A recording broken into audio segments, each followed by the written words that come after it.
Welcome to back my YouTube channel. दोस्तों आज हम क्लास 12th में विषय हिंदी में जो व्याकरण में जो पोर्शन है उसमें हमारे रस आते हैं। इसमें हम 5 टॉप रस पढ़ाने की कोशिश करेंगे और आपको बहुत ही अच्छी तरीके से समझाने की कोशिश करेंगे। मैं आशा करता हूँ यूपी बोर्ड में आपके चाहे तो बच्चा 10th में हो और चाहे 12th में हो, बहुत ही ज़्यादा इम्पोर्टेंट जो हमारा टॉपिक है आज व्याकरण वाला, उसमें आज हम जो हैं वो रस पढ़ाने वाले हैं।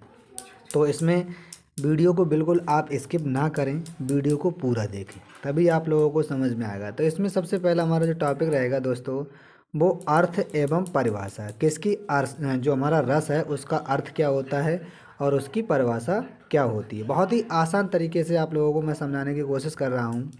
तो इसमें सबसे पहले दिया है रस का शाब्दिक अर्थ जो होता है दोस्तों वो आनंद होता है। टॉपिक को समझेंगे थोड़ा सा और ध्यान भी देंगे, सरसरी नज़र से बहुत ही अच्छी तरीके से समझने की कोशिश करेंगे। तो इसका जो शाब्दिक अर्थ होता है दोस्तों वो आनंद होता है। आगे कहा है कि काव्य को पढ़ने, सुनने अथवा नाटक को देखने से पाठक, श्रोता अथवा दर्शक को जो आनंद प्राप्त होता है उसे हम लोग रस कहते हैं। रस की अगर परिभाषा कोई पूछे तो बहुत ही अच्छी तरीके से रस की परिभाषा हम लोग यही लिखेंगे कक्षा 12 वाले सिलेबस में। तो इसके नीचे उदाहरण भी दिए हैं। रस के 4 अवयव अथवा अंग होते हैं। तो पहला ऑप्शन इसमें दिया हुआ है स्थायी भाव, दूसरा विभाव और तीसरा अनुभाव और चौथा हमारा जो होता है वो संचारी अथवा अविचारी भाव होता है। तो इसमें हमारे दोस्तों इसके अंग जो हैं वो इस प्रकार से दिए हैं और आगे जो दिया है इसमें रस के भेद। तो रस के भेद जो मुख्यतः होते हैं वो हमारे 10 भेद बताए गए हैं, लेकिन नवीनतम पाठ्यक्रम के अनुसार यहाँ केवल श्रृंगार, करुण, हास्य, वीर अथवा शांत रस का वर्णन किया गया। हमारा कक्षा 12 में जो भी इसमें टॉपिक हैं वो हमारा श्रृंगार रस, करुण रस, हास्य रस और वीर रस और शांत रस, टोटल मिला के 1 2 3 4 5 रस जो हैं हमारे पाठ्यक्रम में दिए गए हैं। तो इन्हीं में से हमारे बहुत ही ज़्यादा इम्पोर्टेंट जो हमारे माने गए हैं वो हमारा करुण रस है, हास्य रस है और वीर रस है। मैं आशा करता हूँ इन तीनों में से आपको बोर्ड में देखने को मिलेंगे इनकी परिभाषा और उदाहरण सहित। तो सबसे पहले दोस्तों आज हम इसका टॉपिक जो है सबसे पहले श्रृंगार रस से शुरुआत करते हैं, बहुत ही आसान शब्दों में। इसमें देखते हैं सबसे पहले श्रृंगार रस। इसमें मोहर लगी हुई है 2018, 19, 20, 22, 23 और 2024। ये जो क्वेश्चन है हमारा वो बोर्ड में कक्षा 12 सामान्य हिंदी वाले पेपर में लगातार आता रहा है। तो इसमें सबसे पहले हमारी जो परिभाषा है वो श्रृंगार रस का स्थायी भाव जो होता है वो रति, जिसे हम लोग प्रेम कहते हैं। रति का सामान्य अर्थ है प्रीति अथवा किसी मनोनुकूल प्रिय व्यक्ति की ओर मन का झुकाव या लगाव। जब नायक या नायिका के मन में एक दूसरे के प्रति उत्पन्न होकर विभाव, अनुभाव तथा संचारी भाव के योग से स्थायी भाव रति जागृत हो उसे हम लोग श्रृंगार रस कहते हैं। बहुत आसान शब्दों में हमने परिभाषा देख ली यहाँ पे। अब नीचे टॉपिक जो दिया है श्रृंगार रस के अवयव इस प्रकार से हैं। तो किस प्रकार से अवयव दिए गए हैं इसमें देखते हैं हम लोग अभी। तो हमने बहुत आसान शब्दों में परिभाषा को देख लिया। आगे जो है श्रृंगार रस के अवयव इस प्रकार से हैं। इसमें स्थायी भाव जो होता है श्रृंगार रस का वो हमारा रति होता है और इसका आलम्बन विभाव नायक अथवा नायिका और उद्दीपन विभाव आलम्बन का सौंदर्य, प्रकृति, चांदनी, संगीत इत्यादि होते हैं। अनुभाव क्या है इसमें स्पर, आलिंगन, अवलोकन इत्यादि। तो दोस्तों हमारे इसमें जो श्रृंगार रस अगर हमारे बोर्ड में लिखने को आए तो हमें थोड़ी सी परिभाषा लिखनी है और उसके बाद उदाहरण देना है। तो उदाहरण अभी हम थोड़ी देर में आगे वीडियो में बताएंगे आप लोगों को आगे क्या है। तो आगे इसमें अनुभाव हो गया। अगला टॉपिक जो है हमारा वो संचारी भाव। संचारी भाव इसमें आशा, स्मृति और रुदन इत्यादि।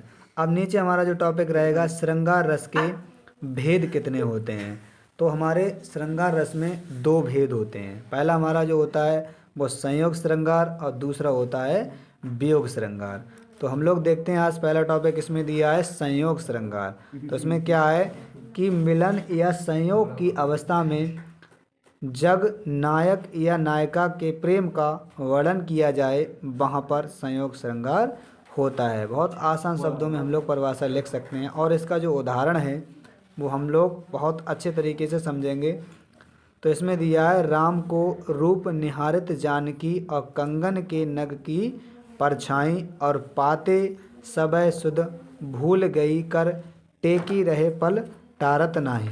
तो ये हमारा जो है उदाहरण हमें लिखना पड़ेगा। ये हमारा है संयोग श्रृंगार का उदाहरण है। अगर हम ये ना लिखकर दूसरा लिखते हैं तो दूसरा भी उदाहरण इसमें दिया है।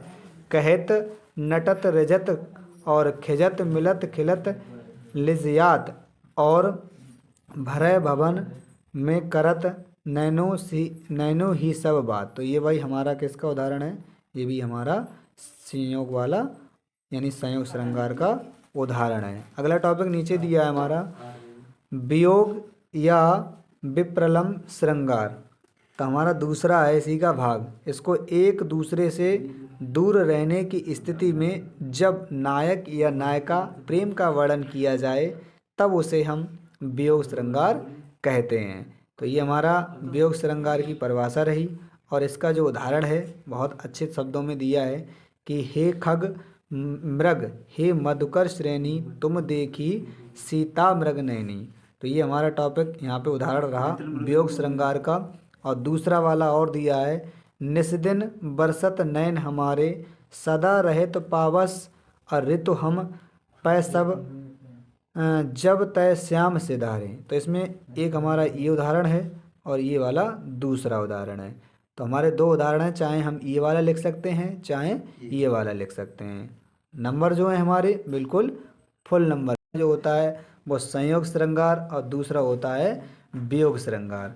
तो हम लोग देखते हैं आज पहला टॉपिक इसमें दिया है संयोग श्रृंगार। तो इसमें क्या है कि मिलन या संयोग की अवस्था में जब नायक या नायिका के प्रेम का वर्णन किया जाए वहाँ पर संयोग श्रृंगार होता है। बहुत आसान शब्दों में हम लोग परिभाषा लिख सकते हैं और इसका जो उदाहरण है वो हम लोग बहुत अच्छे तरीके से समझेंगे।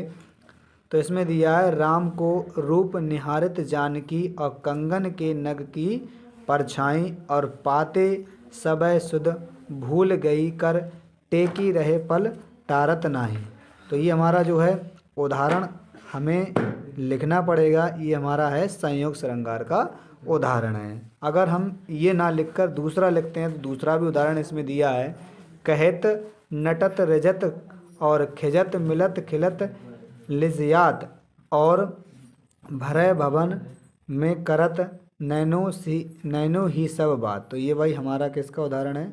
ये भी हमारा संयोग वाला यानी संयोग श्रृंगार का उदाहरण है। अगला टॉपिक नीचे दिया है हमारा वियोग या विप्रलम श्रृंगार। तो हमारा दूसरा है इसी का भाग। इसको एक दूसरे से दूर रहने की स्थिति में जब नायक या नायिका प्रेम का वर्णन किया जाए तब उसे हम वियोग श्रृंगार कहते हैं। तो ये हमारा वियोग श्रृंगार की परिभाषा रही और इसका जो उदाहरण है बहुत अच्छे शब्दों में दिया है कि हे खग मृग हे मधुकर श्रेणी तुम देखी सीता मृग नैनी। तो ये हमारा टॉपिक यहाँ पे उदाहरण रहा वियोग श्रृंगार का। और दूसरा वाला और दिया है निस्दिन बरसत नैन हमारे सदा रहत पावस और ऋतु हम पै सब जब तय श्याम से धारे। तो इसमें एक हमारा ये उदाहरण है और ये वाला दूसरा उदाहरण है। तो हमारे दो उदाहरण हैं, चाहे हम ये वाला लिख सकते हैं चाहे ये वाला लिख सकते हैं। नंबर जो है हमारे बिल्कुल फुल नंबर मिलेंगे। अब हमारा जो दूसरा रस है वो बहुत ही ज़्यादा इम्पोर्टेंट रस है, इस पर स्टार बना लेंगे। ये दिया है हास्य रस। तो ये हमारा 2017, 18, 19, 20, 22 और 24 इस पर मोहर लगी हुई है दोस्तों। ये लगातार बोर्ड में आता रहा है। तो इसमें देखते हैं इसमें क्या दिया है। बहुत आसान शब्दों में परिभाषा। जब किसी वस्तु अथवा व्यक्ति की वेशभूषा, बाड़ी, चेष्टा, आकार इत्यादि में कोई विकृति को देखकर सहज हंसी आ जाए वहाँ हास्य रस उत्पन्न होता है। हास्य रस के अवयव इस प्रकार से हैं। पहला दिया है स्थायी भाव क्या हुआ है इसमें, हास हुआ है, और आलम्बन क्या हुआ है, विकृति वस्तु अथवा व्यक्ति। दूसरा उद्दीपन जिसमें चेष्टाएं, बातचीत इत्यादि। और अनुभव किया है आँखों का मिचमिचाना तथा अट्ठास करना। और संचारी भाव हर्ष, निद्रा, आलस्य और कंपन इत्यादि। अब इसका उदाहरण देखते हैं दोस्तों।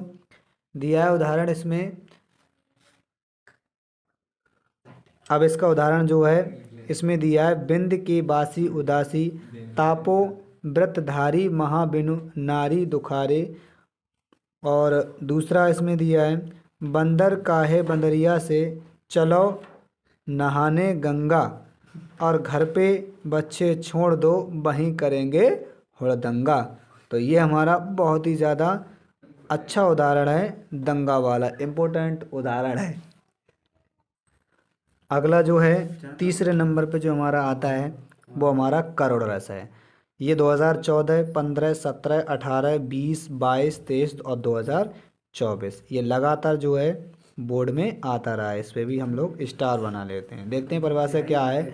जब प्रिय या मनचाही वस्तु के नष्ट होने या उसका कोई अनिष्ट होने पर मन में उत्पन्न शोक यानी करुण रस जागृत होता है, उसे हम लोग करुण रस कहते हैं। और इसके अवयव इस प्रकार से हैं। स्थायी भाव हमारा शोक रहेगा, और आलम्बन विनष्ट वस्तु अथवा व्यक्ति। उद्दीपन आलम्बन का दाह कर्म, उसके चित्र एवं उससे संबद्ध वस्तु का वर्णन। अनुभव क्या है, कंपन, मूर्छा, छाती पीटना, भूमि पर गिरना इत्यादि। और संचारी भाव क्या है, व्याधि, स्मृति, मोह, ग्लानि, विषाद, दैन्य इत्यादि। अब हम लोग इसका उदाहरण देखते हैं बहुत ही आसान तरीके से।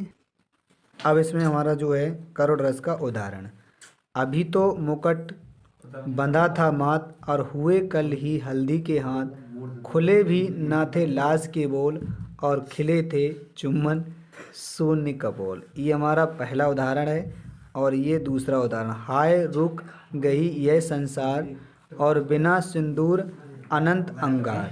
बात हत तलका बह सुकुमार, और पड़ा है छिन्नाधार। ये हमारा दूसरा उदाहरण है। कोई सा भी उदाहरण हम लोग लिख सकते हैं। अगला टॉपिक हमारा जो है चौथे नंबर पे वो हमारा दिया है वीर रस। बहुत ही ज़्यादा इम्पोर्टेंट है हमारा वीर रस वाला।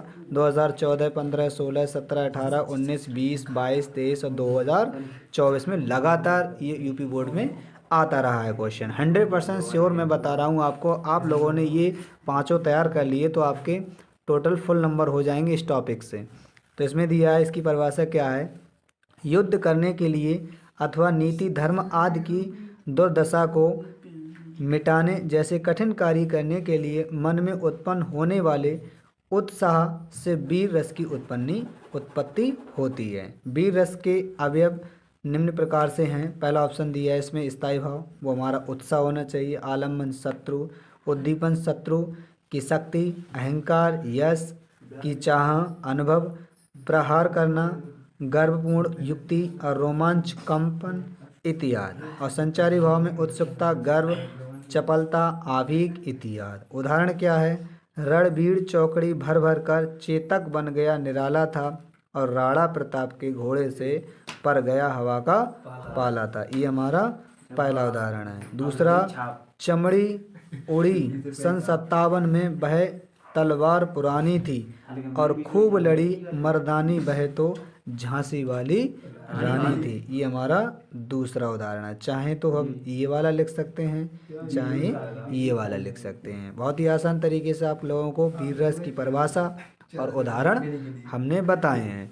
अब अगला टॉपिक देखते हैं, शांत रस। इम्पोर्टेंट है हमारा वीर रस वाला। 2014, 15, 16, 17, 18, 19, 20, 22, 23 और 2024 में लगातार ये यूपी बोर्ड में आता रहा है क्वेश्चन। 100% श्योर मैं बता रहा हूँ आपको। आप लोगों ने ये पांचों तैयार कर लिए तो आपके टोटल फुल नंबर हो जाएंगे इस टॉपिक से। तो इसमें दिया है, इसकी परिभाषा क्या है, युद्ध करने के लिए अथवा नीति, धर्म आदि की दुर्दशा को मिटाने जैसे कठिन कार्य करने के लिए मन में उत्पन्न होने वाले उत्साह से वीर रस की उत्पत्ति होती है। वीर रस के अवयव निम्न प्रकार से हैं। पहला ऑप्शन दिया है इसमें स्थायी भाव, वो हमारा उत्साह होना चाहिए। आलम्बन शत्रु, उद्दीपन शत्रु की शक्ति, अहंकार, यश की चाह, अनुभव, प्रहार करना, गर्वपूर्ण युक्ति और रोमांच, कंपन इत्यादि। और संचारी भाव में उत्सुकता, गर्व, चपलता, आवेग इत्यादि। उदाहरण क्या है? रणबीर चौकड़ी भर भर कर चेतक बन गया निराला था, और राणा प्रताप के घोड़े से पर गया हवा का पाला था। ये हमारा पहला उदाहरण है। दूसरा, चमड़ी उड़ी सन 57 में वह तलवार पुरानी थी, और खूब लड़ी मर्दानी वह तो झांसी वाली रानी थी। ये हमारा दूसरा उदाहरण है। चाहे तो हम ये वाला लिख सकते हैं, चाहे ये वाला लिख सकते हैं। बहुत ही आसान तरीके से आप लोगों को वीर रस की परिभाषा और उदाहरण हमने बताए हैं। अब अगला टॉपिक देखते हैं, शांत रस। अगला टॉपिक हमारा दोस्तों ये है शांत रस। ये 2011, 12, 13, 14, 15, 16, 17, 18, 20, 22, 23 और 24 लगातार ये सनों में आता रहा है। 2024 में भी आया, तो बहुत ही ज़्यादा इम्पोर्टेंट क्वेश्चन है। तो इसकी परिभाषा जो है, तत्व ज्ञान संसार की क्षण भंगुरता तथा सांसारिक विषय भोगों की असारता से उत्पन्न होने वाले वैराग्य से शांत रस की उत्पत्ति होती है। इसका स्थायी भाव जो रहेगा वो निर्वेद है। आलम्बन तत्व ज्ञान का चिंतन एवं सांसारिक क्षण भंगुरता। दूसरा, उद्दीपन शास्त्रार्थ, तीर्थ यात्रा, सत्संग इत्यादि। और अनुभव, पूरे संसार में रोमांच, स्वतंत्र होना इत्यादि। संचारी भाव, घृत, हर्ष, स्मृति, निर्वेद, विबोध इत्यादि। उदाहरण इसका दिया है दोस्तों बहुत ही आसान तरीके से। मन रे तन कागत का पुतला, और लगे बूंद बिनिस जाए छड़ में, और गर्व करे क्या इतना। पहला ऑप्शन ये रहा हमारा उदाहरण बहुत ही अच्छे तरीके से। दूसरा, चिंता तब हरि नाभ की और न चिंता दास, जे कुछ चितवन राम बिनु और सोई काल के पास। ये हमारा दूसरा उदाहरण है। चाहे तो हम ये वाला उदाहरण लिख सकते हैं, चाहे दूसरा वाला उदाहरण लिख सकते हैं। तो दोस्तों इसमें हमारे आज जो टॉप बिल्कुल पाँच रस के बारे में हमने आप लोगों को बहुत अच्छी तरीके से समझाया और उदाहरण भी दिए, और बहुत आसान तरीके से हम लोगों ने परिभाषाएँ पढ़ी, उदाहरण भी पढ़े, और उनके जो स्थायी भाव हैं, आलम्बन है, उद्दीपन है, अनुभाव है, संचारी भाव है। तो ये हमारा इंटर के सिलेबस से जो हमारे रस हैं वो 5 ही हैं।